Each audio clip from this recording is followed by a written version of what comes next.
Viva La Dungeon! Hello, Dungeon fans.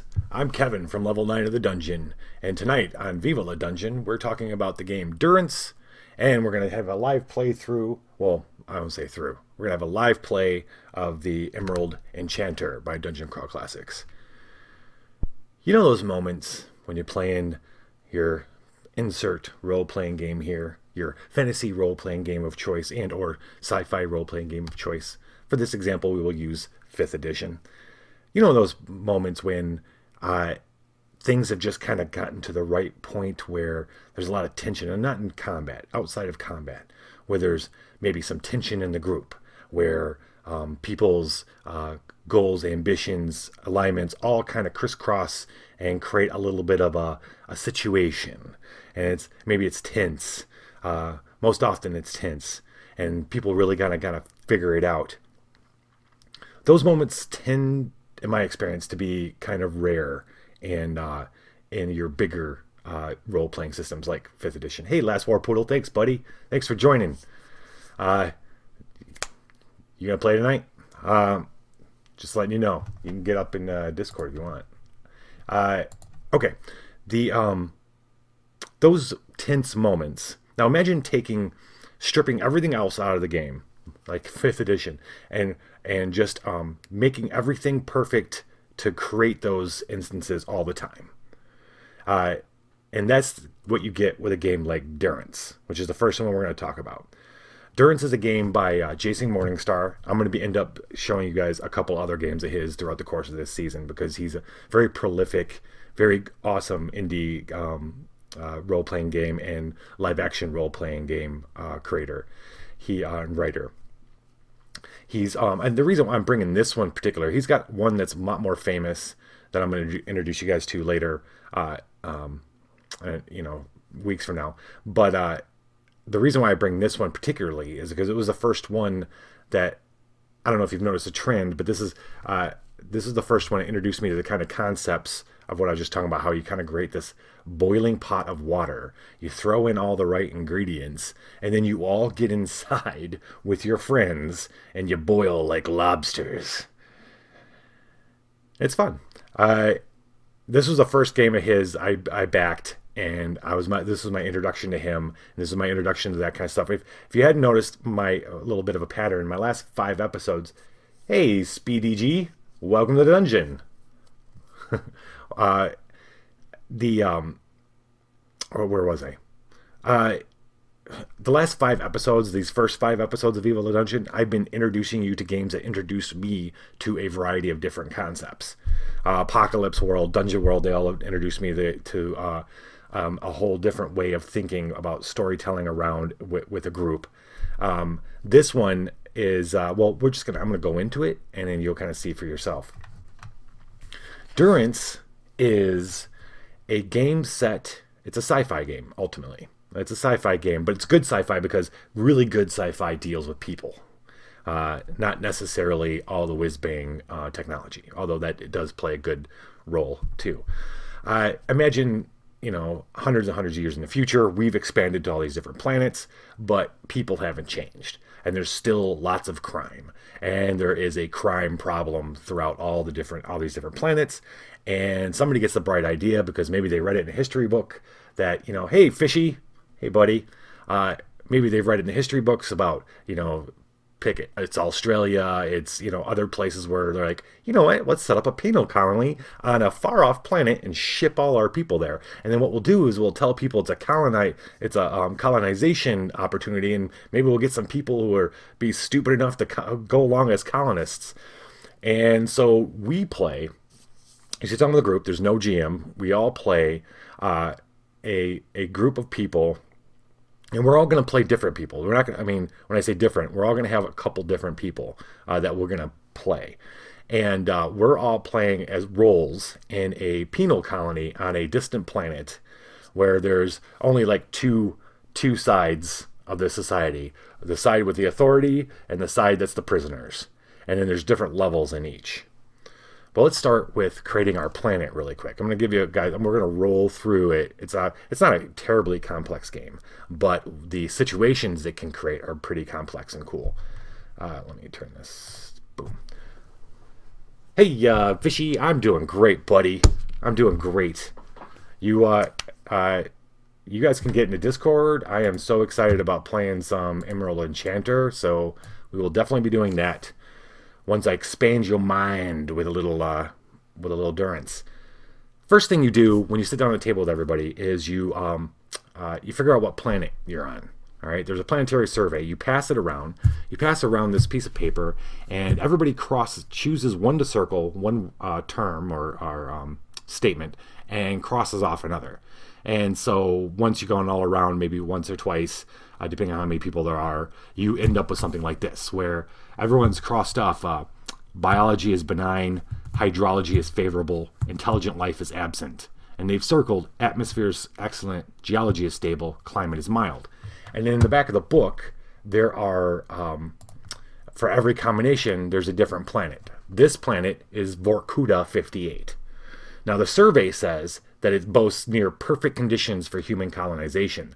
This was their initial survey when they sent whoever out to survey the planet and come back and report on it. The atmosphere is breathable and healthy and healthful. The weather patterns are mild and temperate across the planet. It's an excellent candidate for a colony. Revised survey, however, and every planet has a revised survey, and this is what the survey after we've come and dealt with what's there. All the surface water is contaminated with organic compounds. The local fauna has surprised us with unexpected and hazardous life cycle stages, and intelligent natives watch and wait. We are in trouble. So that's the setting, and then each planet also comes with some details that can be used as hooks. A cache of handmade tools, mostly weapons. I like this one. An endosymbiotic bloom darkening the sky. A Elena Swep, a bolter gone native with visions of her own colony. And these are all things we can throw in the mix, bring up if we want to or not. But the next step is colonial record.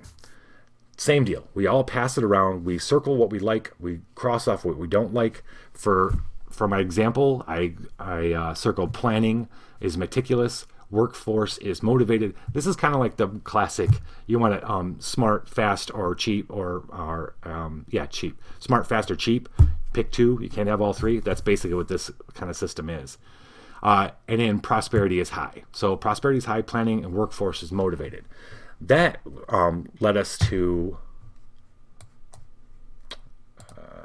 colonial records. And then same deal. You go in the back of the book. There's all these different combinations. This is Harmony. The name of the colony is Harmony. The authority, from the authority viewpoint, the cleanliness and prosperity are not, it might have a lot of problems, but cleanliness and prosperity are not among them. The colony is organized and operated according to modern principles, and convicts are afforded a great deal of autonomy, as much as they prove they deserve. Food is likewise rationed according to merit. Convict protests have resulted in some attrition and subsequent drops in productivity, but our Marines are well trained, and this protest behavior will burn itself out. From the convict point of view, we're all afraid all the time, full stop. They cram us together and work us like dogs, taking all that we can make and giving us back a pittance. They use us as they please and when they please, and when anyone steps out of line, he's cut down and cut down for good. They've got a nasty little god complex, our masters in authority do, and they are not afraid to make examples among the slaves. For the most part, they keep us too hungry to raise a fist, but not for much longer. So there's a bit of this particular colony has a bit of a boiling, it's kind of reaching a boiling point. And there's also some details when it comes to the colony that the game provides, like Adelin Loxon, the swell who thinks he's a Marine, or the cage where few survive the night. Just little hooks of fiction that you can grab onto to use in whatever scenes that you end up coming up with. So now that we've decided as a group, what our planet is, our colony. So this is the colony, Harmony, that's on the planet Vorkuta, or whatever I said, Vorkuta. And then we decide together, the last thing is what drives us. Everybody, this goes around the table, everybody crosses off one until we're left with one. For this example, we're left with indulgence. So what drives this is indulgence. So what I imagine, and this is when we'd all talk a little bit about how this all plays out, about the setting itself. And my thought, if I was sitting around the imaginary table with everybody who's in my head, the the authority, the people who came, there's the authority is like, a governor, a Marines that keep the prisoners in line. Then there's people called the swells. There's the governor. There's the captain of Marines, and then there's the free colonists. These are the people who got suckered into coming. Wanted a fresh start. Then there's the Marines, and then there's the emancipists. These are people who are former convicts but are free, but they're not trusted that well anyway. But this side is taking the utmost advantage out of all the planning and process and the advantages of having a slave force working for them. And the indulgence plays more for their side than for anybody else. They're literally letting let them eat cake, and we're just like big time partying it up. I'm seeing it as like almost like the Roman parties. I can't remember the word. Anyway, like the Roman, the shit's gotten crazy. They're more and more and more just using and using and using, and because they have this free labor force, and they can push boundaries on this free labor force that's not allowed in the more civilized part of the universe, galaxy, whatever. That's very, very far away. So that's how I'm imagining that, and then the prisoners are just like they said, too hungry to raise a fist, but it's getting worse and worse and worse, and it's about to boil over, and that's where we're going to start playing our scenes.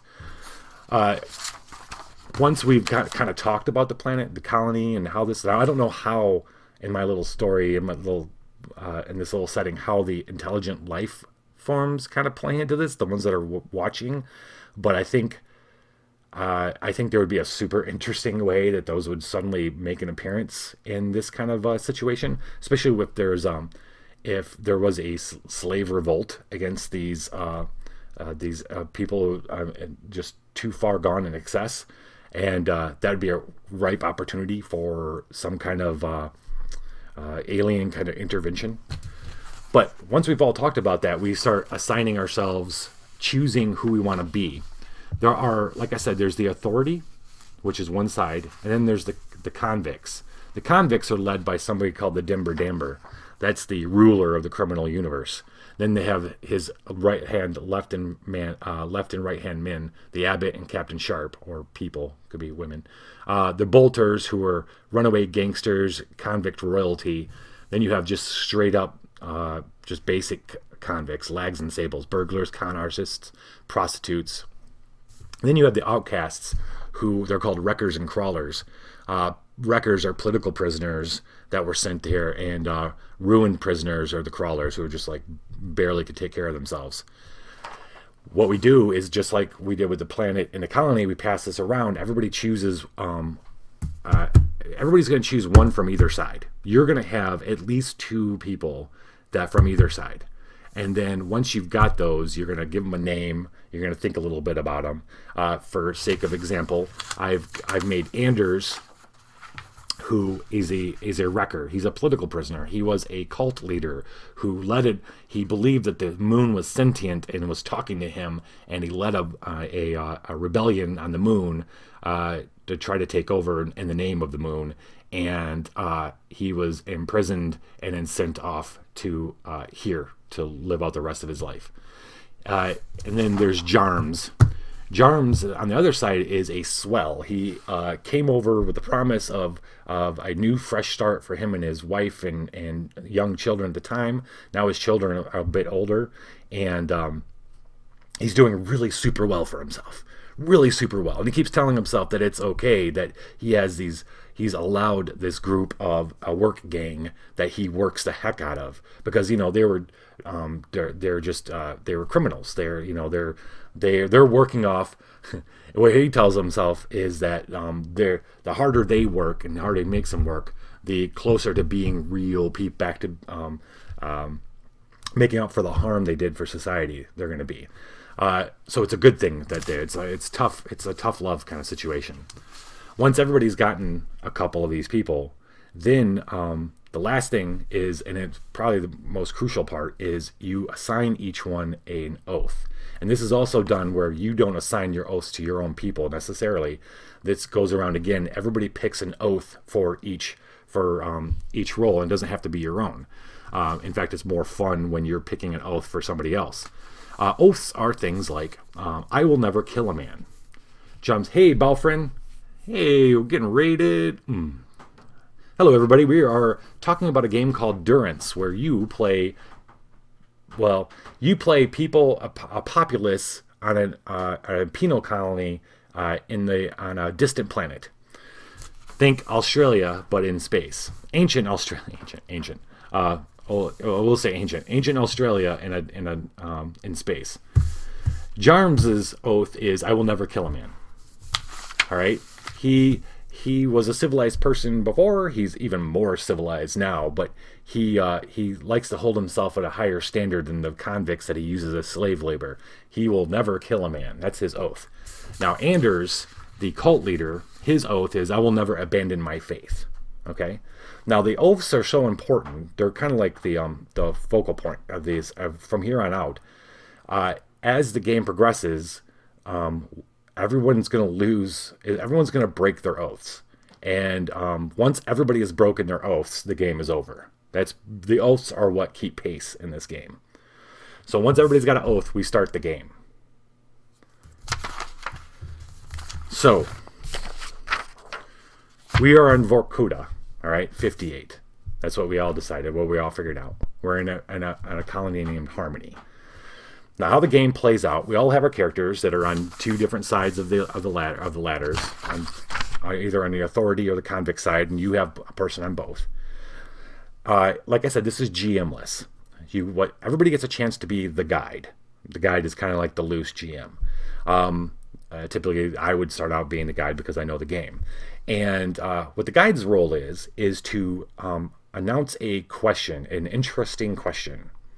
All right, and this is the heart of it, is coming up with the right questions, because the question is going to spawn a scene. All right, for example, and the best questions are ones that weave in people's oaths. So to give you an example, if we started this out and I was a guide, I would say, I wonder what Jarms is going to do when he finds out that Anders impregnated his daughter, or one of his daughters. Now Anders happens to be maybe, and I wouldn't say this, that we'd figure it out. Maybe Anders works for Jarms, is one of the ones that's in the work game. So I put that question out there. I said, I wonder what Jarms is going to do when Anders... Now, I didn't directly say his oath. Sometimes you can if you want to. Something that plays off his oath. His oath is, I will never kill a man. But I did lay some fertile soil for that to possibly happen. So once I say that, the guide takes a step back. They don't dictate anything else. Everybody else, especially the people who are named, decide on the scene. Decide on what's going to happen, where it's going to happen, what the deal is. And then they're going to play out that scene. So Jarms, the person who's playing Jarms, the person who's playing Anders, are going to, and then maybe someone else, if everybody thinks that makes sense, that would include it, they would play this scene out. Now, some of these scenes, and I mean, they're just riffing it. Like okay, so Anders is going to run. I'm going to run in. Jarms is going to, no, he's going to run out in the field and assault Anders, or grab him and bring him in, or maybe Jarms decided he's going to try to scare him, but maybe Jarms didn't calculate how like really emotional he is about it all. Now, some scenes are going to be real easy to know how they resolve themselves. They might be like, okay, yeah, this is definitely going to happen. Everybody plays it out. Whatever happens is going to happen.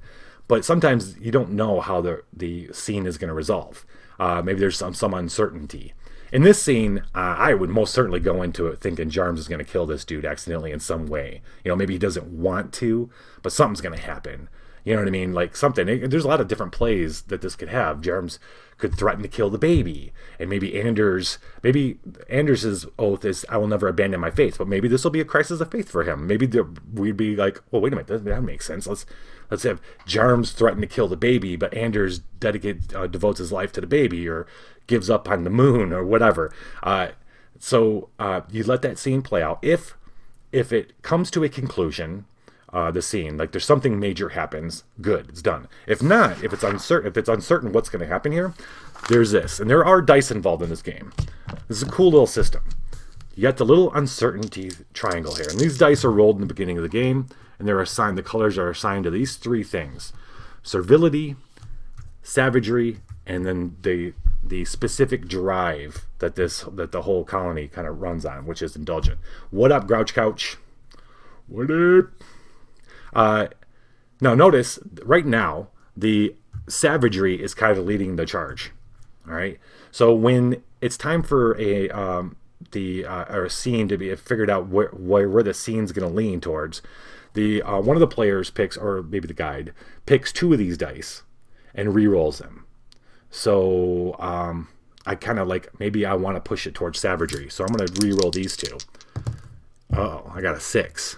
So it's actually going to be servility is going to lead the charge in this scene. So then if it had been indulgence, maybe indulgence had the 6, then the scene would have to go somewhere towards the drive, indulgence. Or if savagery would have won, someone was getting killed, probably, or beaten really bad. But for this case, it's servility, which means the other side of savagery. Someone's going to give in a big way. And so that's what you roll that, and then the players go, okay, this scene has to come to some kind of head with servility as the driving kind of force. And that is what helps you figure out how it's gonna go. And if an oath is broken in that scene, awesome. Hey, hey, Speedeg, thanks for joining the dungeon, buddy. Welcome. If it's all scenes, every scene doesn't have to have an oath break. But when it does happen, then there's adjustments to the hierarchy. Someone may move up or down. It might be one of the people that's involved. But it has to make sense for what just happened. But Anders, let's say James died, then maybe someone else would move up.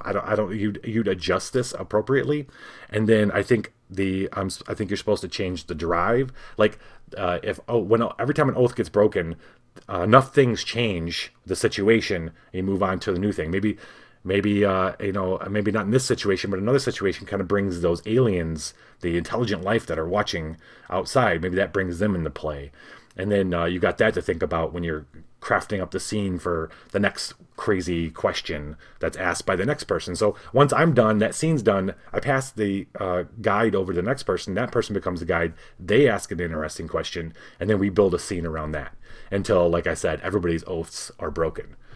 What I love about this is my first exposure to a game that was all about crafting the situation, like making the pot of boiling water and putting all the ingredients to stew, and then you getting into it and having to deal with it. And that's the whole game, is you guys in a stew, loving it, coming up with like all these different ways to become soup. Yeah, anyway, that was Durance. This is Durance.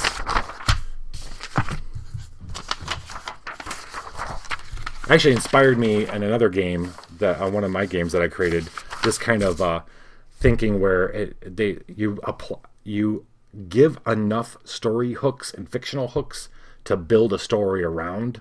It's just about applying the right emotional kind of triggers. The right emotional trigger and the right bit of fiction, and you can come up with a lot of shit. A lot of people can come up with a lot of shit, like they don't even expect it. Creativity can just explode. All right, so that was Durance. Yeah, you can find that. That's on Jason Morningstar. You can find that at Bully Pit. I'm gonna have the links in the diddly do, but it's bullypulpit.com, something like that. I'll have to put that up. Okay. Moving on. Thank you. How are we doing? Good. Awesome. Star Jumpers update. Okay. Last week, I told you guys about, what did we talk about? Skills. This week, I just got a quick thing. I want to talk with it's two things, but it's one last thing, is how I handle gear and equipment and getting hurt. I'm going to reverse those. How I handle getting hurt in the game of Star Jumpers. One thing I didn't I didn't want to be worrying about keeping track of numbers with kids about like hit points and stuff. Not because I don't think they can. I just I didn't want it to be that kind of game where we're tallying and keeping track of things.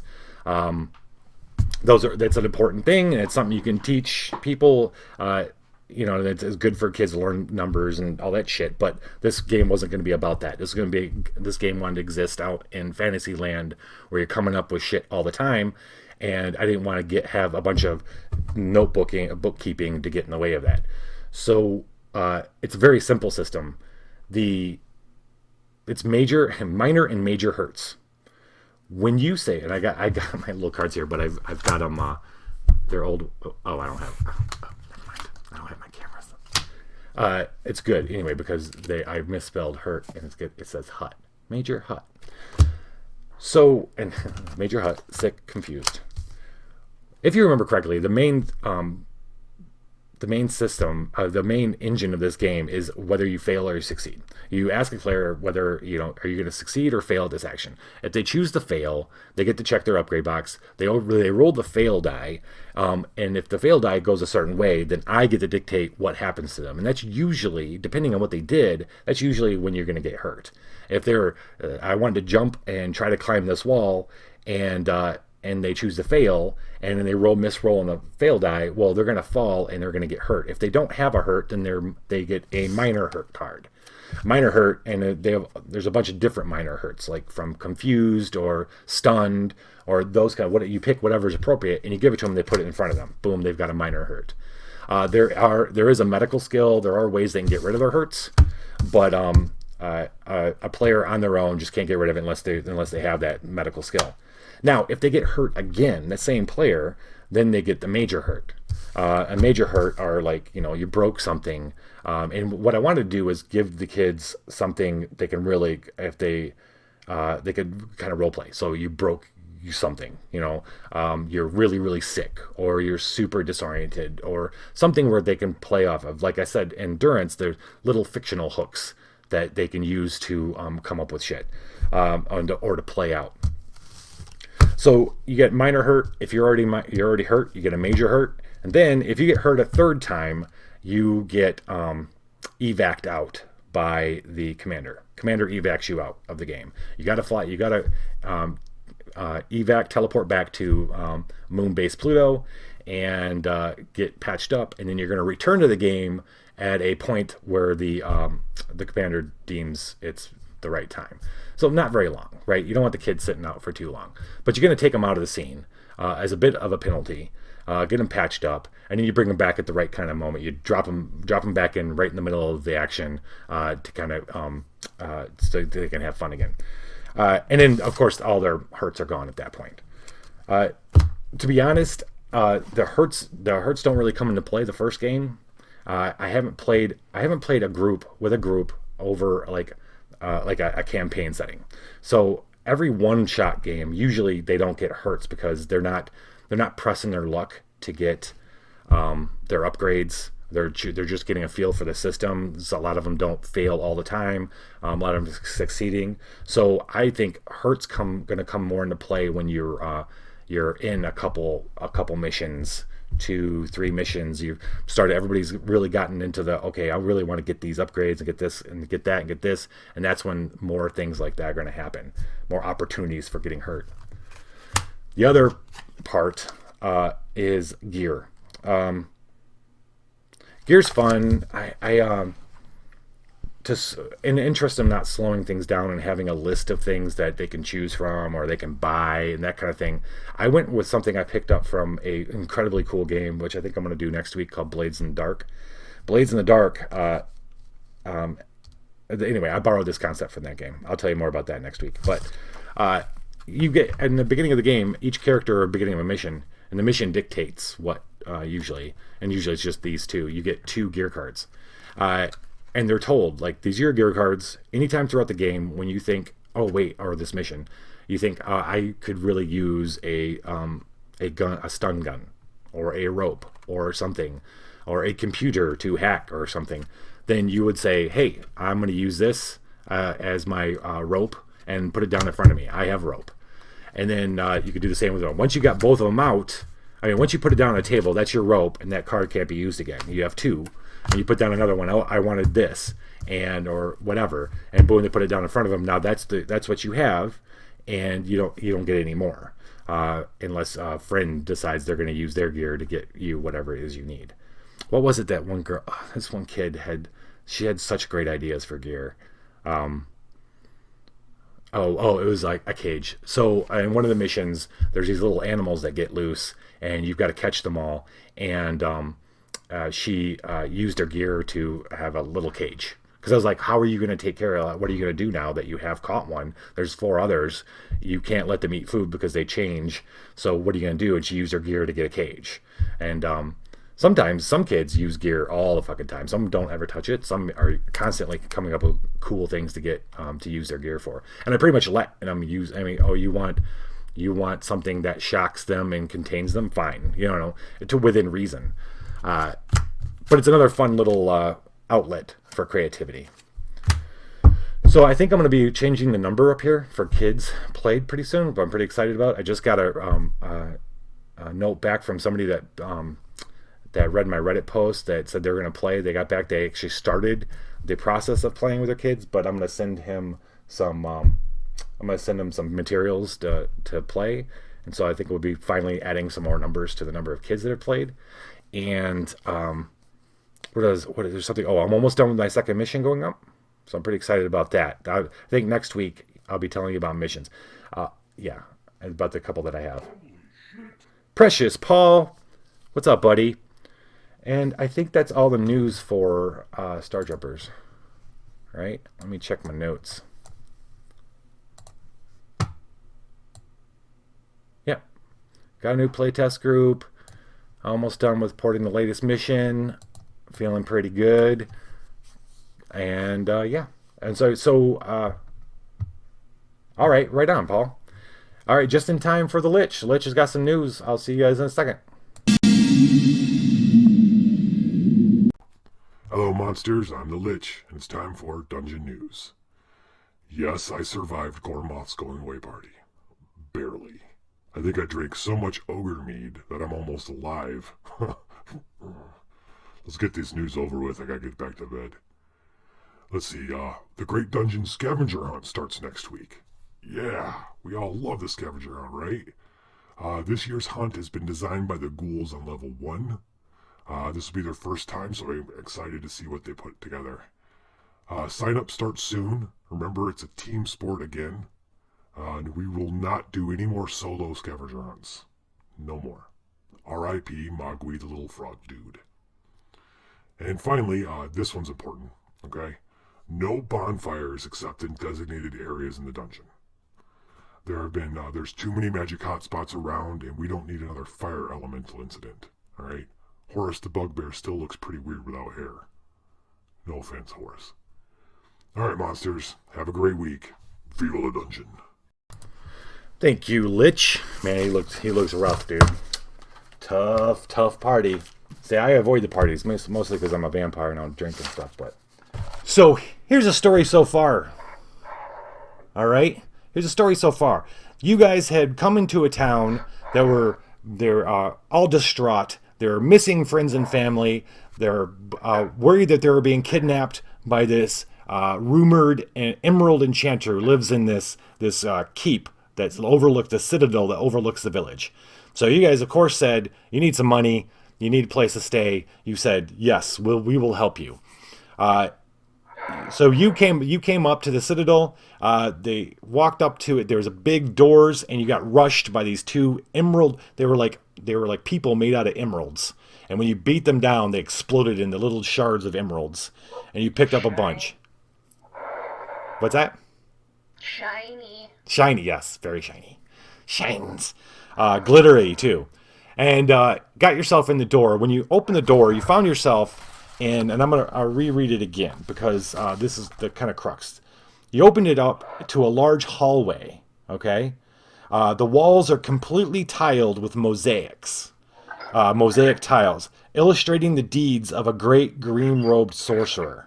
Okay, it's like him battling dragons and demons, and he's actually emerald looking. He's green. he's reading spell books. He's inscribing scrolls, consulting ancient mummies, doing all this wizard shit. And it's all the tiles along the walls, okay? And it's like, yeah, right? Doing wizard shit. Wizard's only fool.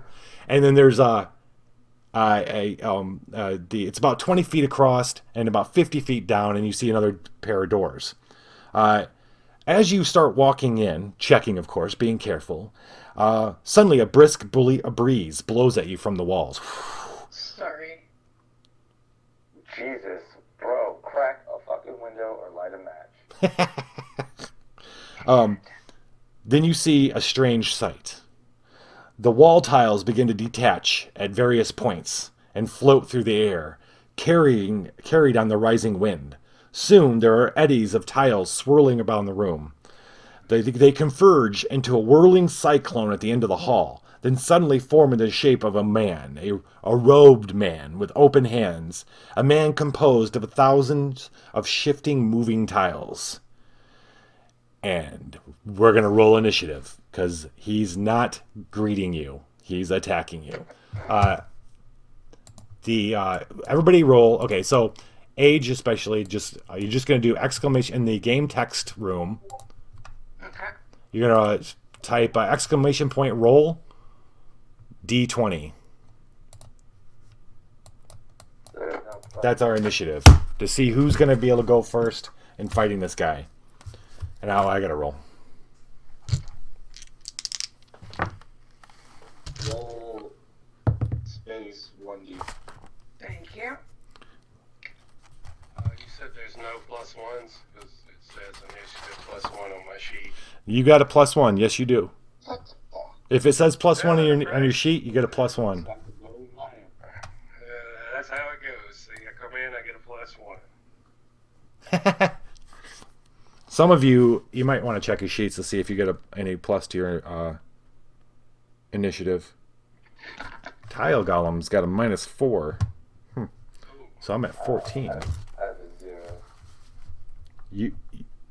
You have 0? Oh, you do. I got a solid 1, guys. All right, age. You got. What am I looking for? You got a 12. There's a little box. Let's see. I'm doing great, Hammerman. How you doing? Yeah, it's right there where it says combat basics beside your hit points, and it says it'll tell you what your initiative bonus is if you have one. Upper left quadrant. I'm a healthy 0. Okay, there you go. You're 12. Yeah, she's got a gentleman's 0, people. When you got a 5, Don't Warpoodle? act like you're not impressed. Super impressed. Eyebrows are fully raised. I think you're actually leading. I think you're leading, Age. Throm, you got a 5, right? Aye, the rotten dwarf got a 5. Okay. And then looks like Barney got a 17. Nice.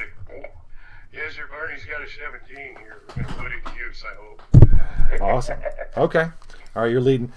You get first go. This guy's down there swirling. He doesn't look friendly. You're about 50 feet away. What do you want to do? The only weapon I have is I've got a blowgun, but what's the distance on that? I think you can go. I think you're pretty good with a blowgun. Yeah, 50 feet don't seem. Got some pretty good lungs on it. You got good lungs. Oh, it's 20, 40, 60. So, yeah. I mean, you could. I'll tell you what, I'll move up. What's my movement speed here? 30. Feet, I'll move up, I don't know, let's say 25, and then I'll take a shot with a blowgun. Now, question, do I need to roll agility or strength with that, or just a straight D20? You should, and the little boxes in the combat on your sheet, it should show you if you have a ranged attack. Yep. I got 10 4 there, buddy. I have these sheets somewhere. Texas size 10-4. Yes, sir. Alright, I might have to get off voice because my headphones will tell. Actually, my missile attack, that's a +2, right? Yep. Alright. Do it. Get him. You got yes. Wait. Oh yeah. You hit. Okay. Roll your damage, will you? Alright, that looks like a D3. So, Yeah. that sucks.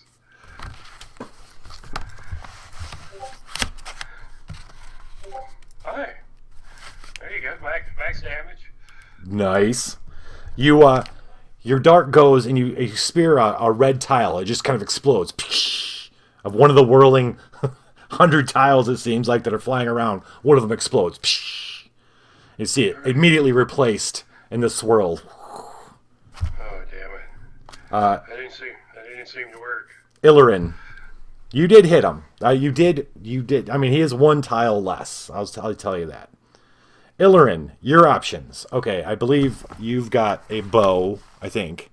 Mm-hmm. Yeah. And then, but you also have magic missile, which you could totally walk up in there and cast if you wanted to.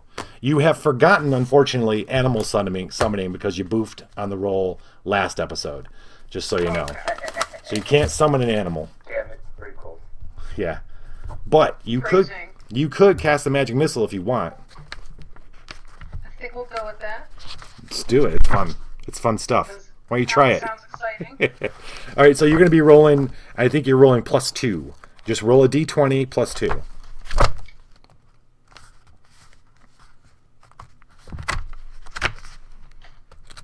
I do not know how to do the plus.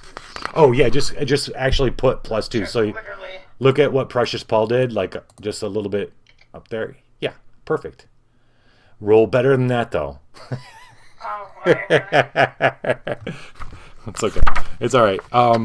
So I rolled that smut. I mean, pretty much Yeah. everything under 11 is a failure. I have a +1 in personality, though. you pretty much, yeah. So you've also forgotten magic missile. So you step in and you're like, I'm gonna take care of this guy. And you say the words. Whenever you specifically cast magic missile, like this demon voice takes over and speaks out of your mouth. You don't know where it comes from, but it just does it. But this time it says something. It says something different, and it's something almost like it's. Give me a bagel. It's like laughing at you. It's like your own mouth is laughing at you. You're like, ah, ha, ha, ha, but it sounds to everybody else like you're laughing, but to you, the voice is laughing at you. And then everything you remembered about the spell you just kind of brain fart. You're like, wait, what was I? How do I don't remember the words anymore. And now, Excellent. yeah, you're gonna have to rest before you get magic missile back. So thank you for playing. Excellent. They're all gonna laugh at me. No. Oh no, just the demon. As usual. Just as usual. Throm. It's your go, buddy. The dwarf. I'm 50 feet away, right? Oh, you know what? I'm sorry, dwarf. Throm. I'm sorry, you're going to have to wait a second. So, the golem. The golem, you see him bring... All of a sudden, he puts his arms out.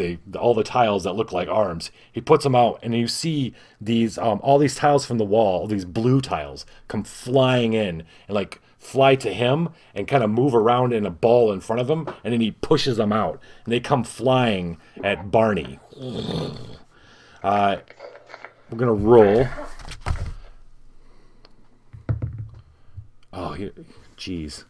9, and he's got a +5 on that, though. A single... Okay, so I treat this as a magic missile. That's how I'm going to do it. So it comes flying at you, Barney. It hits you square. Right in the kisser. But it's only going to do 1d... Oh, wait. No, it's going to do quite a bit, actually. It's going to do 7 points of damage. These tiles blast into you, Barney. You know what? I didn't write down your guys' hit points. That doesn't kill you, does it, Barney? No. Okay. Barney's not dead, but he's hurting bad. Yep. I don't know, Barney, 3 HP. Okay. So you guys watch as these ball of tiles come and slice into Barney. And he stumbles back. He's like, oh. Barney's human, by the way. We got a human, we got a dwarf who's Throm, we got the elf who's Illarin, and then we have another human who's being played by Kingfishy, who's a cleric. Barney turns to you, and you see cuts and stabs all over him. I mean, he looks bad. And then the golem starts. And then, then the golem starts moving forward. He doesn't do anything more than moves like 10 or 20 feet. He's like right near. He's the next turn. He's within range of slicing up Barney. And now it's your turn, Thrum. What would you like to do, buddy? I'm still 50 feet away, or Yeah, you are. 20, Yeah, because you haven't moved in at all. Well, yeah. You know what? This thing has moved closer. You could get in there if you want. You could get up in his face. All right. Time for the dwarf to charge. Is he taller than the dwarf? He is taller than a dwarf. So I wouldn't be able to brain him, eh? No. No. I'll have to hit him in the knee. In the weenie. Get him in the daddy bags. Daddy bags. Does he have daddy bags? Daddy tiles. I don't know, for some reason I think his pouch looks like two like little small disco balls. Yeah, where's your okay, so roll your 1d20.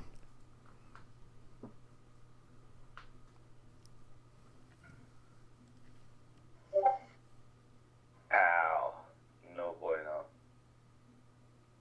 Oh yeah, 5 ain't gonna do it. Whiff. Yeah. So you go and you swing, but you somehow manage the tiles kind of open up. His body tiles kind of open up, and what do you got? You got a hammer, right? Is that a hammer you got, Warpoodle? I think you got a warhammer. Whatever. Yeah, I It got a passes. warhammer. The hammer whisks right through the space in between the tiles. It's like opens. It's like he was kind enough to give you room to swing. All right. Kalen, the cleric. What are you doing? Alright, so when I make a spell, do I add my spell check to it? Yep. You cast when you roll. You add your spell to it. Yep. Alright, and is this tile monster like one being, or is all the tiles like different beings as a hive mind? He's one being. Is one being? Yeah. Alright, so I'm going to attempt, and if I can succeed at 20 on this, I'm going to use Paralyze. Okay. 264. I got a 21. Are you kidding me? Are you? Or what? Cleric designates one creature within 30 feet, which the tiles are all swirling around, so he is a hive mind. Yeah. Paralyze him with the word of stop. Stop. All right, hold on. Yeah, but I think he's gonna get a save. If the creature is 2 HD or less, Yeah. I don't know what HD means. It's hit dice. Basically, it determines how big this guy is. He's much larger than that, so he's gonna get a will save. Okay. Will save. Yeah. This paralyze lasts for 1d8, so that way you guys can go around smashing dice. That Let's is go. 9. I hope this rolls bad for you. What is he supposed to be? He's supposed to beat. He's supposed to beat your roll, and 6, and he's got a plus 6. Yeah, he only got a 12. So roll 1d8 and add 2 to it. Oh, it worked. That worked out so much better than I thought it fucking would. I literally was like, you know what? So you guys- I'm gonna try it. So Kalen steps in and says, "Stop!" Is that what you said? Stop. Halt. Yeah. Stop. The tiles. You can see it just, and all of a sudden they're all hanging there in midair. What is Oh. that? What does CL mean? Caster level. D8 plus 2. Caster level. So it's plus 2. Plus 2? Yeah. Okay. I was like, because I have like my whole like spells right here in front of me. I just want to make sure. All right. 6. Y'all got Six 6. rounds. You got 6 rounds. What would you like to do? I mean, isn't that my turn? No, well, I mean to all of you. What do you want to do? You have 6 rounds. That was your turn. Okay, well, I was going to offer it up as the complete party what they want to do, but really it's going to be Barney next. I mean, I would say go around trying to smash as many tiles as possible, as fast as possible. Yeah. I would second Gray Kingfisher's opinion. Just start bashing it. I'm just here for the party. You're just here for the party? Yep. Just here to party. All right. All right. So you have a stationary. It's just sitting there, waiting to be bashed. That was Kaylin. So it's Barney's turn. All right, Barney's going to take out his little short sword and he's going to go try to attack this thing. It can't be that far away from you. Right. No, it isn't. You're fine. I think we should definitely go for more the epicenter of the swirl of the tiles, though. Yep. You know, energy, force, all that good stuff. Still roll a d20. Oh, yeah. I'm just checking something here. Oh, okay. Sure. Do I get sneak attack damage on this since it's paralyzed? Hey, well, you're a thief and you can backstab him, so yeah. You get a, yeah. You only get like a +2 on backstab or something, but. All right, that's a natural 20. Holy shit. I don't know if that means anything in this game or not. It does. Nice! Yeah, That's yeah. a natty 20. Cheers, buddy. That's a cheers, I'll give you buddy. that. Woo, natty 20. Cheers, bud. Okay, it says crit dice. Do I just move that up to just add a d12 to my roll? Yeah, no, you're going to roll in the crit table. Okay. Is what you're going to do. Hold on 1 second. Let me, do I have it right here? I have, no, that's 0 level people. You want me to go ahead and roll damage too while I'm at it? Yes. So I can get a d6 plus 1 on that. All thieves and elves. I think on your sheet you should have a crit die. Should tell you what. I think it's.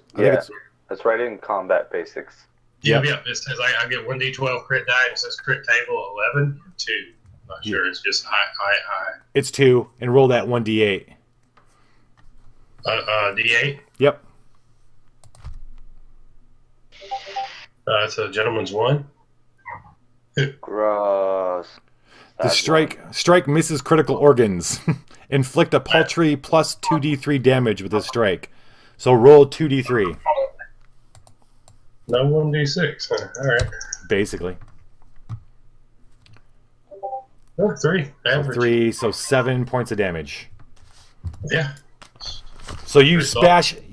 Barney comes up. He's pissed off. He's hurt. And he swings his heart. What'd you have? It was a dagger, short sword. Man, I need. He said short sword. Yeah, he smashes. Just smash. You guys hear the tinkling of tiles as he bashes through a whole row of like red and blue and green. They fly and hit the walls and fall down. That's round 1. Now it's Illarin. We're still in round 1, aren't we? Of the paralyzation. No, I'm sorry. Well, yes, yes. Well, no, the round is each player's turn. A turn is yeah. Because it said 6 rounds. Yeah, so you guys can get 6 turns basically. Each of you is going to be able to go at least once, and then 2 more people will get to go. You know what I mean? Each player's turn is a round. Yeah, a turn is a collection of 10 rounds, or rounds. Everybody's rounds, and then each player has a round. Their turn is a round. I won't use the word turn anymore. Your round. Round is 10 seconds. Yeah, I got way too many systems to keep up with. I know, right? Days. We'll just say this: you got 1 minute. Everybody's gonna get a shot, and you got 2 more people. Viva La Dungeon on Tuesdays to be able to figure out all these crazy systems about different role-playing games that Litching Hour tells us all about. God, love that guy. That's exactly right. You get inspiration. Shit, wrong system. Oh, Don't tease me like that. That's fucked up. Okay, that's so now it is you, Illirin. Age. I you like to party. Okay. Still don't know what I'm doing. That's okay. But, You want to hit it? I said. You want to hit it, Don't you or have like a short bow? here's the options. Like, Yeah, I was just gonna say. I see. I have both a short sword and a short bow, and I'm thinking I might use this short bow action while confidently shitting myself and running to find cover somewhere. I don't think you can Very confidently confidently? shit yourself. here's You Here's don't our- know me very well, good sir. That's what things confident like Pico Matter, right? so here's our Game options. res is So basically, these Lucky are man. kind of your options. Like you could, while everybody's trying to bash this thing before it wakes back up or becomes unparalyzed, you could search the hallway. There isn't much anyway. You could leave through the door at the end. You could walk out the other door if you want. I'm gonna hide outside. You guys look like you got this. Yeah, right. I'm just You gonna. could heal the thief. Or you can move towards the hallway on the Illyrin- other side and then use your short bow to take out something. Hey guys, I've got this gas problem. I'm just gonna wait outside. you guys could, Okay. if you wanted to. She has a spell called Ward Portal, okay, where she can cast it and make it so nothing can pass through the door. So if you guys wanted to, you could move on through that end door and have her cast it on that door, and as long as she doesn't boof the roll, that would keep the elemental or this tile thing from coming after you guys. Now, I don't know if that means you'd have to fight it on the way back out, or if there's another way to get out, or what, but that's a plan. Or you can just try to bash this thing down and kill it. Do you guys ever get like crazy hints from like the game you're playing that totally makes sense? And you're like, wow, why are you doing this? I thought I was supposed to figure this out myself. Yeah, every time I feel like play. that's just what happened. But that sounds like an incredibly great idea. So, You guys don't. I mean, well, you what- guys don't know that she's got that spell, and she's never played this kind of stuff before. So, and Yeah. now she's holding out on us, and that is super rude.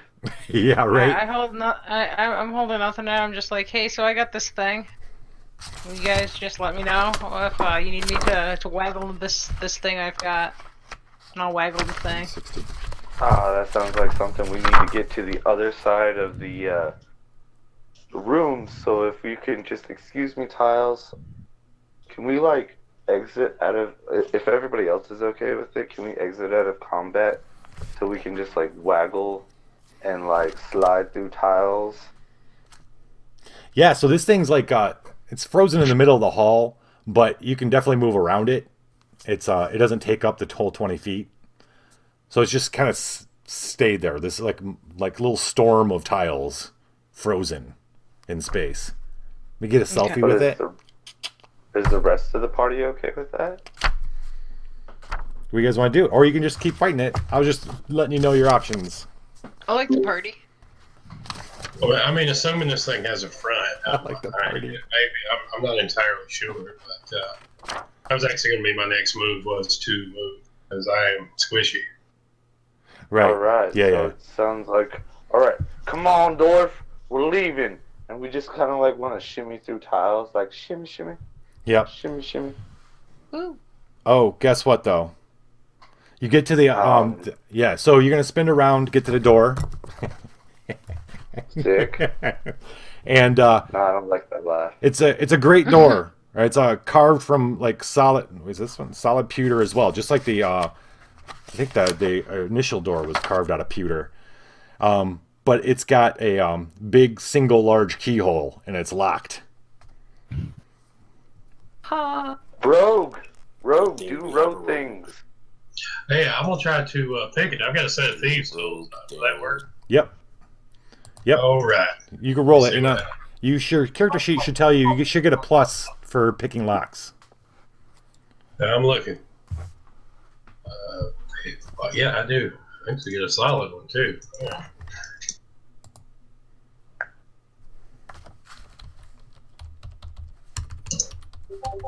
Hey, another nat 20. What? What? Yeah. What? Nice. This guy, Barney's really good at lock. He's like a lock whisperer because you did really good last week too. Barney did really well last week. I wasn't even here. No, Barney. Barney walks up. He looks at this thing. He's just kind of like, you guys don't expect a lot out of Barney because he's not the smartest guy, but he knows this shit. He walks up. He just kind of looks at it just for a quick second, like 5 seconds, and then he like puts his hand in. He's got all of a sudden his fingers are going to lock. He didn't even see him draw the pick locks or anything. He's just all of a sudden he's got them in his fingers. You hear a toot toot click, and he opens the door. And all done in 3 rounds. You guys shuffle into the other room on the other side. Is that what we're gonna do? Yeah, can I re-secure the door behind me? Well, that's the thing. She could cast Ward Portal. Yes, I still haven't done that yet. You can secure the door for sure. And then but I don't think the golem had hands, so he'd have a hell of a time picking a lock tiles. Right, you don't know. We'll deal with it later. Right. Okay. You guys rush in the room. You close the door.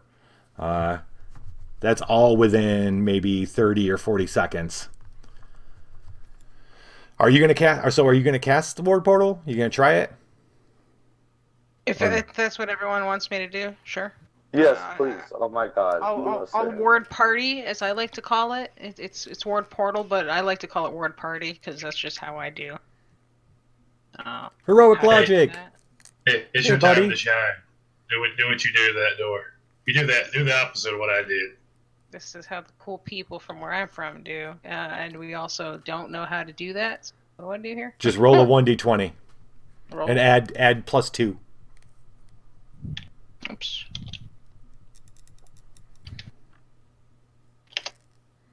Hey, it's better than the shit I was rolling 16. before. 16? That's not too bad. Fine spell. Do me wait, hold on. Yeah, do me one more favor, Agent. Roll a 1d6, okay? Okay.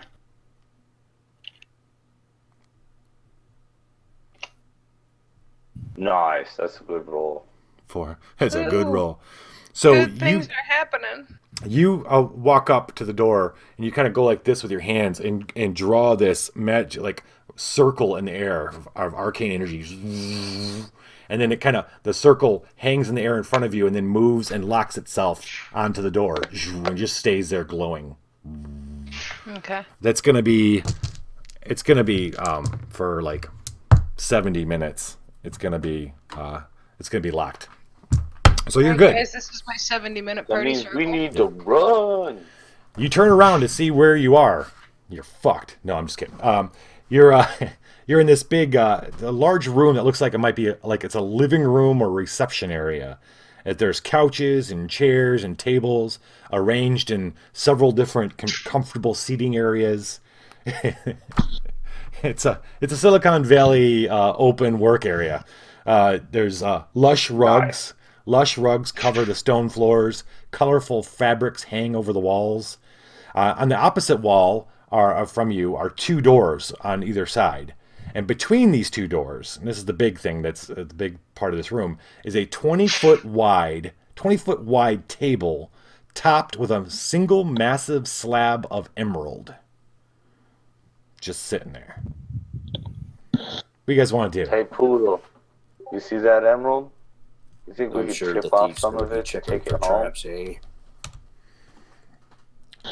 You want to roll? You want to roll some perception checks?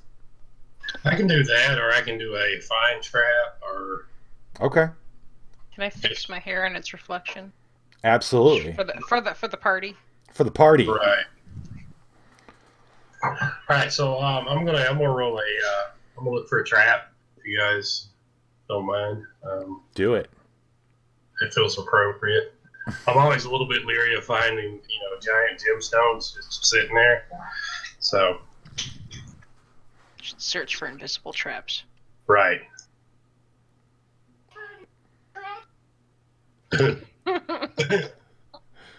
So just go ahead and roll 1d. Yeah, there you go. Rogue thing. Whoa. Only 17 that time. So Dirty Barney does a quick. He looks around, does a little quick like assess of the situation, moves over to the left a little bit, moves over, looks at a chair, and then looks back at you guys and confidently says, "No traps here." That's exactly what I Taking said. all the good rolls. I'm angry about it. Don't be angry. It's the beer. It's beer rolls. That's good. Now, what's this about emeralds? Take. So Illyrin walks up to the table to see herself in it. She looks down, sees her face, and her hair maybe goes to fix. Her hair gets kind of gone strewn a little bit. And I noticed like a booger stuck on my like septum ring. You gotta like, you know. That too. Yeah. And you go to rub it off really quick, make sure no one saw. And just as you're doing that, as you're flicking the booger off, suddenly the skull rises out of the table, the middle of the table. You're watching it. It's got its eye sockets on you. It's got it's an emerald skull. Okay, it's a skull. Hey about guys, the size. I fucked up. What did you do? Thing. The thing trick happened. was to throw a booger on the table, and that's what triggered this. This green emerald skull rises out. It's got fucking wings, all right? It's about the size of a human. It's got these like green bat wings. It comes flapping out. And right beside it, another one rises up. These two come up. They're looking at you, and then they kind of rise up. And your eyes start following these guys as they're flying up to the, to the ceiling. But then you realize something else is coming out of the table. This old looking dude with a green robe, he's all green, he's got the crazy fucking hat, these big long Grandpa. pointed ears. A green skinned man steps from the tabletop to the floor, again merging for what appears to be an empty space below the table. He's like right there next to you, Illyrin. Because of that, I need you to make a luck check. I need you to roll a d20 for me. Mm-hmm. Damn wizards doing damn wizard shit. Wizards only, fool. This is what happens when What wizards am I are rolling? left for too much 1d20. Thank you. Yep.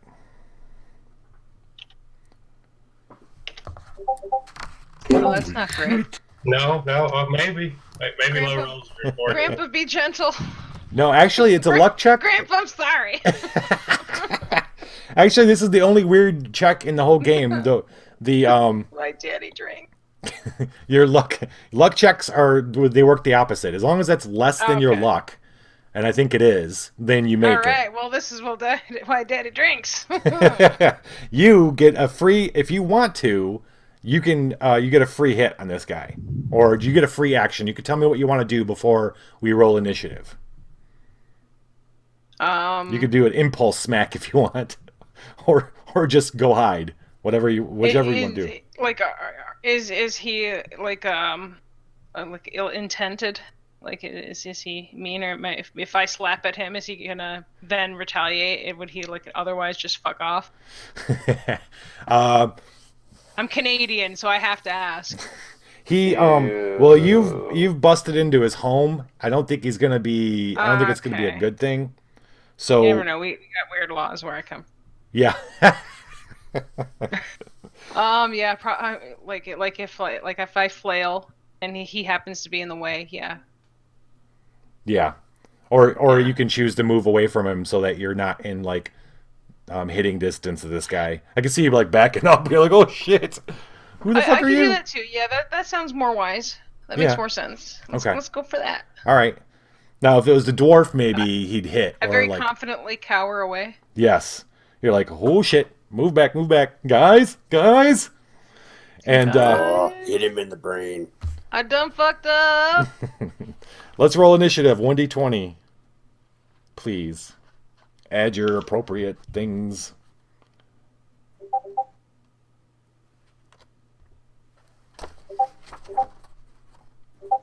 Oh, doesn't matter. Oh, I no. gotta roll. Another wonderful 5. I got a gentleman's 3. I got Ooh, 16? 20. If anybody beats 20, otherwise, oh no, he gets 19. Anybody beat a 19? No. Okay. By 19, you mean 14. So Illyrin moves back, and she's like, guys, and you all turn, and And you're all looking at this guy. He kind of stands, he looks at all of you. And then you see him look up to the skulls. That's when you guys notice the skulls, the rest of you. He points up to the skulls, and you hear him. You can't hear what he says. He mumbles something. He says that, and he points at you guys. And then he literally turns around and walks back into the table. Like, he walks and disappears into the table. Well, now I'm starting to feel a little bit disrespected. I figured he'd What the knuckle up, fuck? you know?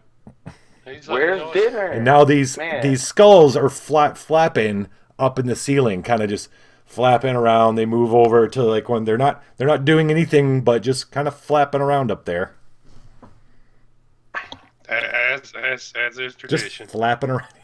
Yeah. It's just like the old gypsy woman said. Oh, yeah? What was that? Something about flapping skulls. I don't remember right now. I don't remember. I was drunk. I'm in enough trouble to remember things right now. I was really fucked up when I was talking to that gypsy. All right. Ill advised. Ill advised. What do you guys want to do in this room? There is I'm going to give you a little bit. So I described most of it. You got the two doors. Yeah, you got two doors on the other end. You got the flying skulls up there. You got the table that he just walked into. What do you want to do? What would you? Can I jump in the table? Yeah. Wait, what? Go ahead. Sorry. I think Are somebody we said they going wanted- by initiative standard? Because we did just kind of roll initiative. You did no. You can do it whatever you want. There's no combats happening right now. No, there's just flapping skulls. Yes, they're not aggressive. They just seem to be flapping around up there in the ceiling. About 15 feet. So they're like flappy skull pigeons. Flappy skull pigeons. They're just over there. Oh, we're going to have to write that down because that's fucking funny. Flapping skull pigeons. I say a lot of dumb stuff sometimes. I want to go to the table as a curious dwarf would and see where he went. Okay. That's you, Thrum, Warpoodle. So you, there's nothing under the table. You walk and you maybe you test it. You put your hand and you don't seem to feel anything. Whoever, it's something magical and it's not really something that you're knowledgeable with. It's not really your skill set. You can maybe try to sniff it. Okay. I mean, we could just leave. Did we heal our worthy thief of his damage from earlier? We No. did not. No, I'm bleeding everywhere. Let's Oh, Jesus! let's do that. Christ. Hold on. Can I cast lay on hands on him? Absolutely, buddy. You're I don't know gonna. exactly. He's neutral. So hold on once. So you got to roll. Or just roll 1d20 first. Neutral, but I'm also an animal trainer by occupation. Pimpsy. No one cares Pimps me about your giggles. day job. That's a solid 10. Oh, that's not that good, buddy. You Oh. you failed. You failed. Unless, you failed. You failed at your. You go down. You go over to him. You kind of put your hands and you start saying your prayers to Justicia, and she's just not paying attention right now. Nothing really happens. You can try again though. Why don't you try So again? basically, he just comes over and just kind of like he's going to start to give me some words of encouragement or a pep talk, but just kind of fizzles out. I realized my hands aren't in the right place. Someone put one on his heart and one on his left butt cheek and be like, Hey, I'm gonna lay bud. my hands on you. Roll for creepiness. Apparently, you got to It did handle the so problem. much worse. It did so much worse. You're lucky. God. He So was a prison cleric.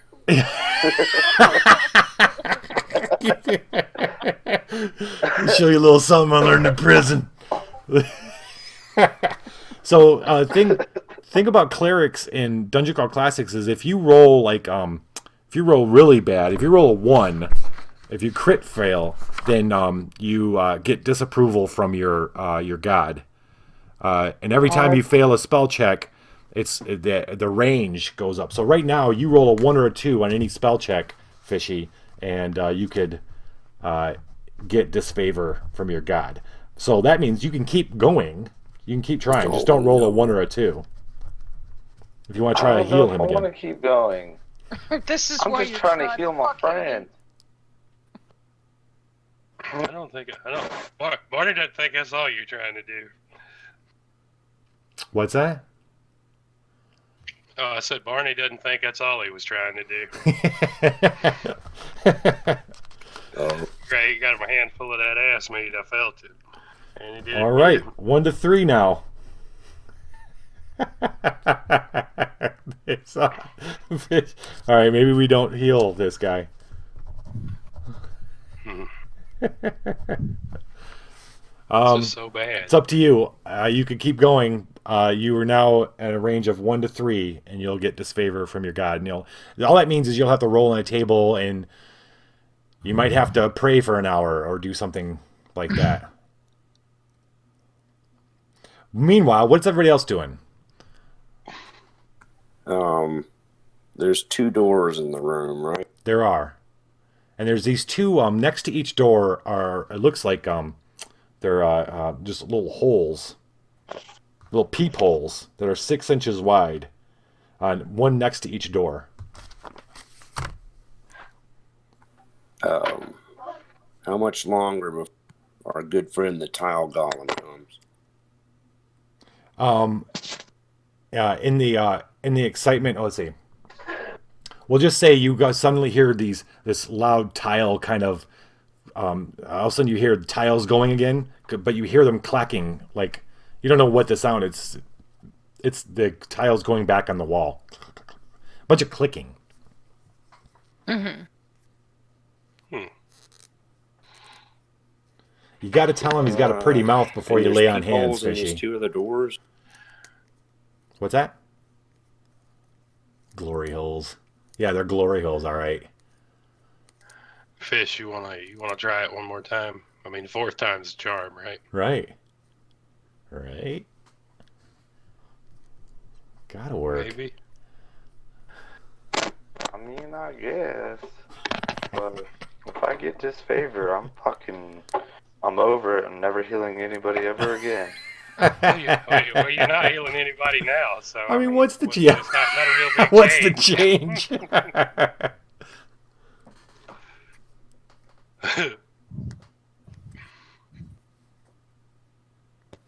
He's doing it on. Nope. He's a wise Here, person. dude, you wanna spend 2 luck? Do I have that? Either that, or you're just at a range of 1 to 4 now. That's all. These are the worst rolls ever. We could always try this again at the beginning of next session.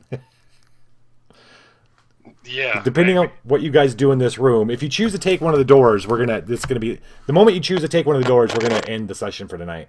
So, what else do you want to do in this room, if anything? The skulls aren't really bothering us. I've got a cleric who's just feeling me all over, saying he's trying to heal me, and we got a wizard that came up out of an emerald slab and went back down in it. Does that sound about right? Yeah. Hey, Let's pick it. Illarin, you want to roll a d20 and add your spell thing +2 for me, please. You said +2? Yep.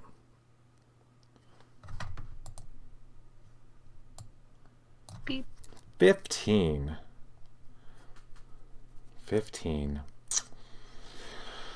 So you've been watching the table the whole time while they're doing all that kind of. You've been looking at the table. It's intriguing, right? You're I don't want to say magician. You're a spellcaster, so this is kind of intriguing.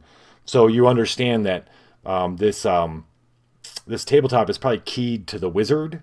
Like when you're watching Thrum go and start poking around under the table, you're looking at it going, well, it's probably keyed to him. The magic is like it's for him to be able to teleport between wherever he's went in the table. Okay. I wonder if you could do it for yourself.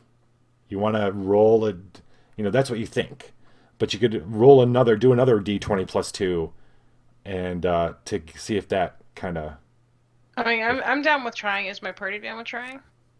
Well, no, I wouldn't. With me trying that? Or... Well, this would be you thinking Yes, of if you could do oh, it. Oh, me just like okay. Figuring out how you could do it if you wanted to. Sure. Then you could ask him if you want to do it if you succeed. Okay. What do I do? just 1d20 plus 2. Okay. Everything comes down to rolling dice in these type of games. Well, I get the dice rolling part. I'm just not sure about the plus what's and. Oh yeah. Plus 2. It's your spell shit. Give a dice. Yeah, we don't have any give a dice. Oh, actually, we do. We do have a give a dice. We have rerolls here. Actually, you guys could spend silver to add dice and rerolls if you wanted to help Fishy out.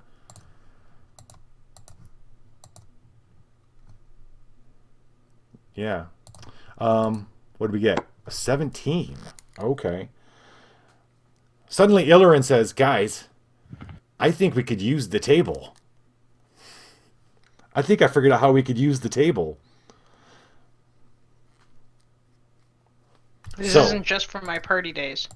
Yeah. Do we have to put our hands all over it in slightly inappropriate ways? Maybe. The trick is Barney's a little grumpy right now. He's been felt up. Last war poodle for Fishy. Fishy, you get a reroll. That isn't going to fuck you your range your thing up. I'll give you a free reroll. All right, so what's on the table right now, literally, is Illirin seems to think this portal is something she could warp to her own to make it so. Jesus Christ. Okay, well, sorry, Barney. No one wants you healed tonight. So you could maybe, if she trust her, and maybe you could follow this wizard back to wherever he came from, or you could go through one of the two doors, left or right, or you could do anything else you kind of think of. What would you like to do? I am going to I'm going to follow Age's character because they seem competent. Really? Yes. No, I the need to call my dice, mom. dude. The dice are hating fish. He's rolled 3 10s and 2 5s.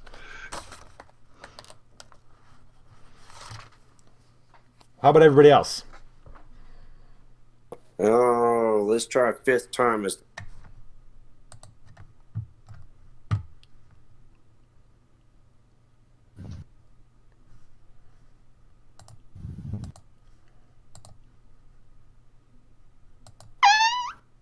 What was that?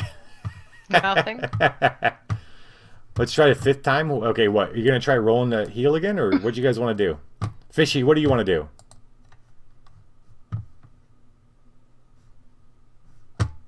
Fishinold. Fishinold. All right. Well, Fishy, he must be dealing with something. He's probably having a baby, because that's about to drop anytime. Mm-hmm. Paul. All right. So Warpoodle, I think you need to speak up. What do you think? What do you want to do next? You gonna check out a door? You want to listen to Illirin's plan?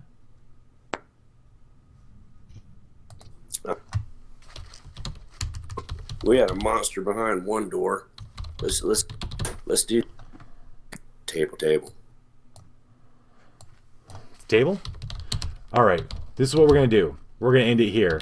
Our heroes are thinking they're going to try to walk through a table portal, great emerald table portal, to chase down the wizard. Maybe that's a good idea. Maybe it's not. Tune in to find out. Sorry in advance.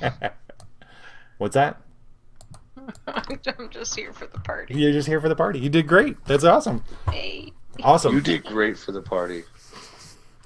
Fishy, does it sound like a good idea to you? Now that you're back? What are we doing? Yeah, sounds great. Yep. Whatever it is. Illurin figured out she might be able to teleport you guys all through the table to go after the wizard. Oh, that sounds like a terrible idea. We could do that. Why in the hell will we do that? We could take a long rest. Before doing that? Maybe. I'm at 3 hit points. That's true. That's true. Do you guys feel comfortable with, like, flapping pigeon skulls above us? Might poop on us while we're sleeping. That is the point. Does it glow though? Hey, Is Dustin. it like cool looking and glowy? The I just think skulls? the skulls would do something if we open a door. Yeah, they're just chilling, flapping up there in the ceiling. They don't seem to have any purpose. They're not doing Maybe anything. they're just lonely. So these things basically are like flying I mean, events. I wish I had sevenfold these in my logos. apartment. Word, me too. Is there any way we could, like, catch them and then, like, push them out one of the other doors into another hallway? Could use them as disco lights in my bachelor pad. Check out my new flying I like to skull call it- deco, I man. like- I like to call it the Ilrin Den. Nice. Nice. Nice.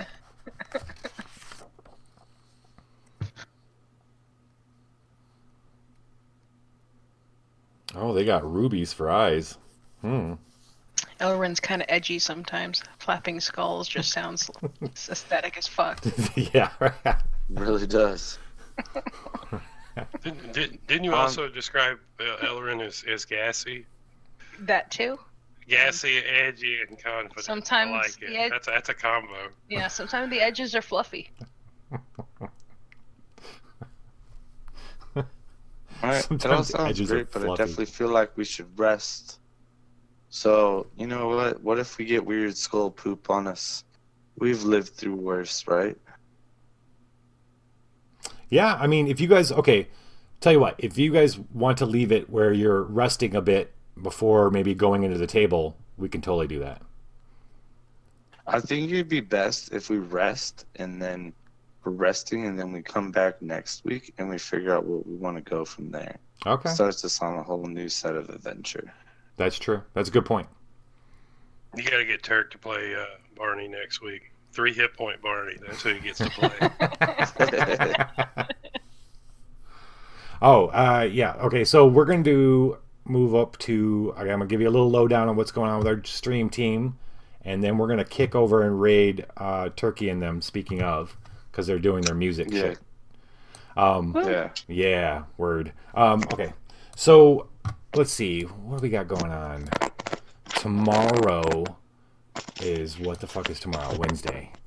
No, Thursday is next up. Thursday is Terror and Treefell. It's called Red Caps, Purple Feathers. The party has an impossible choice to make. This is on, Terror and Treefell is a TT2KB running Zweihander campaign.